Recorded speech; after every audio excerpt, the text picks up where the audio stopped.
নেপালের রাজধানী কাঠমান্ডুর পার্লামেন্ট ভবনের বাইরে বিক্ষোভে নামেন হাজারো শিক্ষার্থী ও তরুণ। হাতে জাতীয় পতাকা, ব্যানার। সরকারের বিরুদ্ধে দুর্নীতির অভিযোগ ও সামাজিক যোগাযোগ মাধ্যম বন্ধের প্রতিবাদ করেন তারা। দাবি জানায় সোশ্যাল মিডিয়া নয়, বরং দুর্নীতি বন্ধ করা উচিত সরকারের।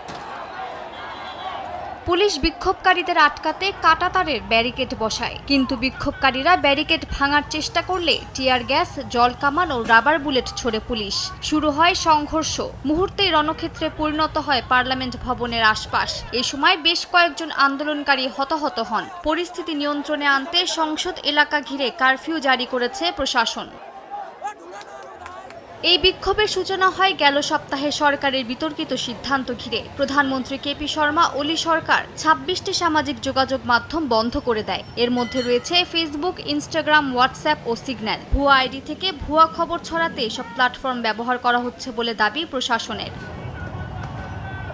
বিক্ষোভকারীদের অভিযোগ, এমন সিদ্ধান্ত মত প্রকাশের স্বাধীনতার ওপর হস্তক্ষেপ। তরুণদের নেতৃত্বে শুরু হওয়া এই আন্দোলন রাজনৈতিক দল নিরপেক্ষ বলে জানিয়েছে বার্তা সংস্থা রয়টার্স। আইন অমান্যকারীদের বিরুদ্ধে কঠোর হুঁশিয়ারি দিয়েছেন প্রধানমন্ত্রী ওলি।